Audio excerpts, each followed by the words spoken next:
क्या आप इन्हें जानते हैं कौन है? यह है ओपी चौधरी। और हम इनकी बात क्यों कर रहे हैं? क्योंकि छत्तीसगढ़ के चुनाव हो चुके हैं और बीजेपी की जीत के बाद उम्मीद ये की जा रही है कि सबसे बड़े दावेदारों में से सीएम पद के एक ये भी हैं, एक ऐसे व्यक्ति जो केवल 22 साल की उम्र में आईएएस ऑफिसर बने और आज इलेक्शन जीतने के बाद पहला इलेक्शन इन्होंने अपना जीता है और सीधा सीएम पद के लिए दावेदार हो गए हैं। क्या है ये कहानी? कौन है ओपी चौधरी और कहां से आते हैं ये, और क्यों इनका चुनाव जीतना दिखाता है कि भारत की पॉलिटिक्स में अभी भी शायद कुछ उम्मीदें बाकी हैं। जितना हम इसके बारे में नेगेटिव हो जाते हैं, पर अगर आप कुछ अच्छा करना चाहें तो शायद आपके लिए भी अभी स्कोप बाकी है।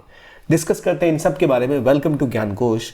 और सबसे पहले ओपी चौधरी। हुआ क्या? तो छत्तीसगढ़ के रिजल्ट, छत्तीसगढ़ का इलेक्शन हुआ जहां पर उम्मीद ये थी कि कांग्रेस जो पार्टी वहां शासन में थी और बीजेपी जो अपोजिशन में थी, तो भूपेश बघेल कांग्रेस के सीएम थे और कहा जा रहा था कि उम्मीदें थी एग्जिट पोल में भी कि जो देखा जा रहा था कि शायद वही पार्टी दोबारा सत्ता में आएगी। पर इन सभी उम्मीदों से पलट बीजेपी ने ना सिर्फ इलेक्शन को जीता, भारतीय जनता पार्टी ने इलेक्शन को जीता, बहुमत, तगड़ा बहुमत दिया।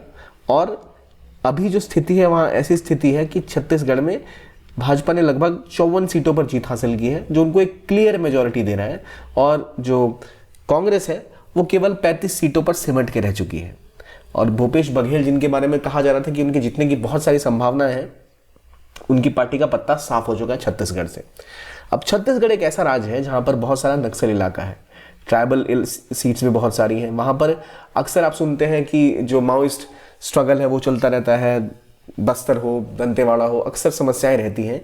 ये एक बहुत रिसोर्स रिच राज्य भी है जहां पर बहुत सारा संसाधन है, और जितना संसाधन है उतना विवाद भी है। इसलिए इस इलाके के साथ समस्या ये रही है कि किसी भी तरह इसको डेवलप करने के पीछे बहुत मेहनत जरूरी है और बहुत जरूरी है कि जो एक पिछड़ा तबका है वो मेन स्ट्रीम में आए। और इसके लिए यहाँ पर पॉलिटिकल पार्टीज के बीच में टसल चलती रहती है। लेकिन सच्चाई ये है कि रमन सिंह, जो अभी बीजेपी के इससे पहले चीफ मिनिस्टर थे, वो भी काफी समय से पहले रह चुके हैं छत्तीसगढ़ के मुख्यमंत्री। 15 साल तक, 2003 से लेकर 2018 तक ये सीएम रहे थे छत्तीसगढ़ के। तो एक लंबा सफर इन्होंने तय किया अपनी इस पॉलिटिक्स में। लेकिन फिर भी छत्तीसगढ़ की स्थिति वैसी नहीं है जैसी इसे होनी चाहिए। उसके बाद से कांग्रेस का शासन रहा, अब दोबारा यहाँ बीजेपी जीत के आई है। तो इसलिए जो प्रमुख दावेदार है उनमें इस बार ओपी जिंदल का नाम भी सामने उभर के आ रहा है। एक ऐसे आईएएस ऑफिसर जो केवल 22 साल की उम्र में यूपीएससी का टफ एग्जाम क्रैक किया जिन्होंने, और 2018 में उन्होंने रेजिग्नेशन दिया अपनी जॉब से और वो उतरे चुनाव में और पहले इलेक्शन हार गए। 2005 बैच के आईएएस ऑफिसर हैं। पहला चुनाव इन्होंने रायपुर के खरसिया से लड़ा और वहां से चुनाव हार गए।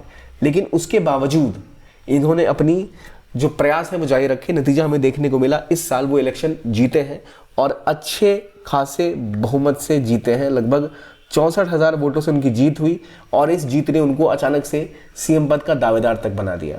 कहानी सिर्फ यही नहीं है कि ओपी जिंदल ने इलेक्शन जीता और ओपी चौधरी ने इलेक्शन जीता है और बेहतर कार्य किया, पर कहानी ये भी है कि इनका इतिहास क्या है। इन्होंने न सिर्फ अपनी पोस्टिंग के दौरान 2005 में 22 वर्ष की उम्र में जब आईएएस बने थे, उसके बाद से जब इनका जो शासनकाल रहा, जो भी शासनकाल कांग्रेस का हो या बीजेपी का हो, इसमें इन्होंने बहुत अच्छा काम किया।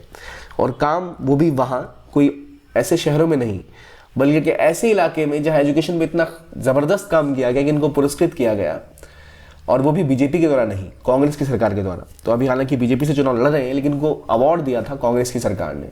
क्या था वो अवार्ड वो भी जानेंगे, लेकिन उससे पहले आपके लिए एक इन्फॉर्मेशन कि अगर आप भी यूपीएससी की तैयारी करना चाहते हैं और एक बदलाव लाना चाहते हैं, और अगर आपने 2025 का एग्ज़ाम सोच रखा है कि हाँ ये अटेम्प्ट मुझे देना है, इस साल में एग्ज़ाम की तैयारी भी से कर रहा हूँ या कर रही हूँ, सेल्फ स्टडी बहुत इंपॉर्टेंट है और सबसे इंपॉर्टेंट है। पर उसके साथ साथ ज़रूरी होता है कि जो इंटेंस इन्फॉर्मेशन है, बहुत सारा इन्फॉर्मेशन ओवरलोड है, उसमें से क्या इंपॉर्टेंट है, क्या रेलेवेंट है, उसको अलग करना और उसको यूज़ करना अपनी प्रिपरेशन में, उसके ऊपर फोकस करना। और इन्हीं सबको ध्यान में रखते हुए कि क्या आपको गाइडेंस मिलनी चाहिए, कैसी क्लासेस आपको करनी चाहिए, कौन सा कंटेंट ज़्यादा इंपॉर्टेंट है, और कैसे 2 सालों का करंट अफेयर्स हो, लंबी लंबी इकोनॉमिक्स और ज्योग्राफी की किताबें हों, उनको कैसे समझा जाए, इन सब को सॉल्व करने के लिए पीडब्ल्यू ओनली आईएएस आपके लिए लाया है हमारा फाउंडेशन कोर्स 2025 के लिए, संकल्प और टाइटन। और ये दोनों ही कोर्सेज आपको मिल रहे हैं केवल 10,999 रुपये में। ये आपको तैयार करेंगे हर तरीके से अपने एग्जाम के लिए। और सबसे बड़ी समस्या जो रहती है आमतौर पर कि 1.5 लाख रुपए, 2 लाख रुपए फीस ली जाती है, स्टूडेंट्स को काफ़ी दिक्कतें होती हैं। इन सब को सॉल्व करते हुए ये कोर्स केवल आपको 10,999 रुपये में उपलब्ध कराया जा रहा है और हाई क्वालिटी क्लासेज हैं। तो अगर आपको प्रिपरेशन करनी है तो इस प्राइस पॉइंट पे इससे हाई क्वालिटी क्लासेस मिलनी संभव नहीं है। और ये अपॉर्चुनिटी है आपके लिए कि अगर आप ज्वाइन करना चाहें तो इसकी जो डिटेल्स हैं वो आपको हमारे कमेंट सेक्शन में एक पिंड लिंक पे मिल जाएंगी, या फिर डिस्क्रिप्शन बॉक्स में भी आपको इसका लिंक मिल जाएगा, जहां से इसके बारे में और डिटेल्स आप ले सकते हैं। आगे आते हैं ओपी चौधरी की तरफ, एक IAS ऑफिसर जो सीएम कंटेंडर बने हैं छत्तीसगढ़ के रायगढ़ में 64,000 मतों से अपनी सीट को जीतते हुए। देखिए, इससे पहले ना जब ये दंतेवाड़ा में पोस्टेड थे, इन्होंने बहुत अच्छा कार्य किया और इतना अच्छा कार्य किया कि इनको PM एक्सीलेंस अवार्ड मिला था। और मुख्य रूप से जो उनका कार्य था वो था एजुकेशन के सेक्टर में। आमतौर पे जब हम दंतेवाड़ा की बात करते हैं तो हम समझते हैं नक्सल प्रभावी क्षेत्र है, स्कूलों में बच्चे आते नहीं, शिक्षा की व्यवस्था बहुत खराब है, स्किल के ऊपर फोकस नहीं किया जा रहा होगा, इस तरह का कुछ नहीं होगा। लेकिन इनके कार्यकाल में वहाँ पर एक दंतेवाड़ा में पॉलिटेक्निक जो एक इंस्टीट्यूशन भी खोला स्किलिंग के लिए, ताकि बच्चों को स्किल्ड किया जा सके। इसके अलावा और भी वहाँ बहुत सारा इन्वेस्टमेंट किया गया अलग अलग इलाकों में एजुकेशन के ऊपर फोकस करते हुए।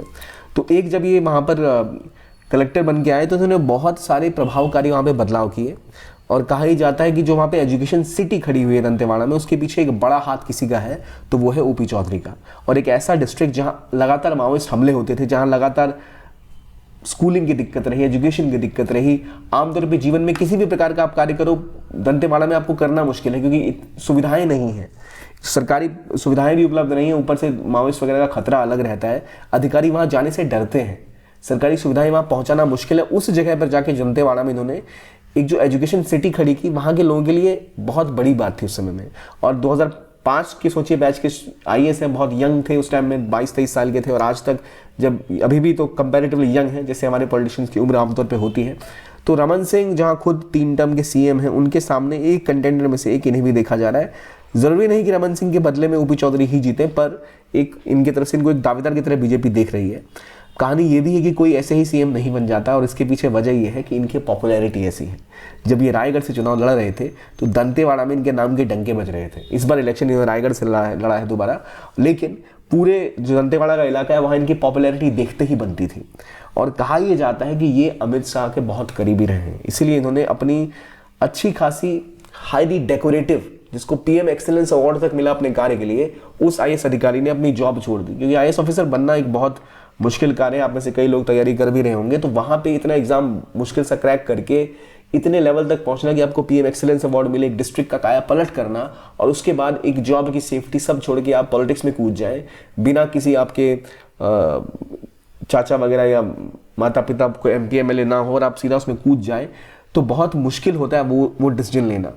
और ये इन्होंने लिया और चुनाव उसके बाद लड़ा, और लगभग एक बड़े मार्जिन से अपना पहले इलेक्शन ही हार गए। तो काफ़ी मुद्दा बना था कि क्यों इन्होंने अपनी जॉब छोड़ दी, लेकिन इन्होंने काम जारी रखा। और कहा यह जाता है कि अमित शाह के करीबी रहे, इसलिए इन्होंने भी पुश किया था इनको कि इन्हें इलेक्शन में लड़ना चाहिए। उन्हें लग रहा था कि इनके अंदर काफ़ी संभावना है, काफ़ी कार्य कर सकते हैं, और इसी वजह से देखा जा रहा है एक तो इन्होंने अपना पिछला कार्य जो है वो, और छत्तीसगढ़ में जो उनकी पॉपुलैरिटी है उसको ध्यान में रखते हुए, प्लस जो टॉप लीडर्स हैं बीजेपी के, उनके साथ इनके करीब होना, ये सब बनाता है कि एक ऐसी अपॉर्चुनिटी जहां कह सकते हैं कि शायद ये जो यूथ आइकन की तरह उभरे थे रायपुर के डिस्ट्रिक्ट में, डिस्ट्रिक्ट कलेक्टर जब थे, तो देखा जा सकता है कि शायद इनके पास मौका है कि अब ये इलेक्शन जीत जाए। और इलेक्शन जीत जाए किस चीज़ का? CM बनने का। देखिए, एक इलेक्शन होता है, आपको अपनी कॉन्स्टिट्यूंसी से जीतना होता है, फिर उसके बाद आपको अपनी पॉलिटिकल पार्टी में इलेक्शन जीतना होता है, अलग अलग पार्लियामेंटेरियंस का, किसके सपोर्ट में वो जाएंगे। और वहाँ लग रहा है कि शायद ओपी चौधरी इस बार एक top seat, at least deputy CM की सीट के लिए तो बड़े दावेदार माने ही जा रहे हैं, CM पद के दावेदार के तौर पे इन्हें देखा जा रहा है। और एक अच्छा उदाहरण सेट कर रहे हैं कि कैसे IAS होने के बाद भी अगर आप पॉलिटिशियन बने, आपकी जनता के बीच में पहुंच है, तो आप कुछ बड़ा राजनीतिक रूप से भी कर सकते हैं। और अगर CM बनते हैं, जिसकी अभी तो हम पता नहीं होंगे या नहीं होंगे, लेकिन अगर बनते हैं तो भारत के लिए एक अच्छा संदेश जाएगा कि आप एज अ ब्यूरोक्रेट भी अच्छा प्रभाव डालने के बाद भी राजनीति में अगर आप आते हैं तो वहाँ से आप बहुत आगे की ओर जा सकते हैं। तो देखते हैं आगे क्या होता है। पर तत्काल तो इनको शुभकामनाएं कि इलेक्शन जीते, और बीजेपी ने फिर एक सरकार यहाँ बनाई है, कांग्रेस ने तेलंगाना में सरकार बनाई है, और इसके अलावा मध्य प्रदेश और राजस्थान में भी बीजेपी की सरकार बनी है। इसके बारे में भी बात करेंगे क्या, किस वजह से सब हुआ। लेकिन तत्काल तो ओपी चौधरी के लिए एक बड़ी सफलता। देखने के लिए बहुत बहुत धन्यवाद। और आपको क्या लगता है कि ऐसे कुछ IAS ऑफिसर्स अगर CM बने या ऐसे बड़े पदों पे जाए तो बेहतर है, जो करियर पॉलिटिशियन है, जो जिंदगी भर राजनीति करते हैं, उनसे बेहतर परफॉर्म कर पाएंगे, या फिर आपको लगता है कि नहीं, जो राजनीतिज्ञ हैं वही वहाँ पे होने चाहिए? आज के वीडियो के लिए इतना ही। देखने के लिए बहुत बहुत धन्यवाद। Keep on watching Gyankosh and have a nice day.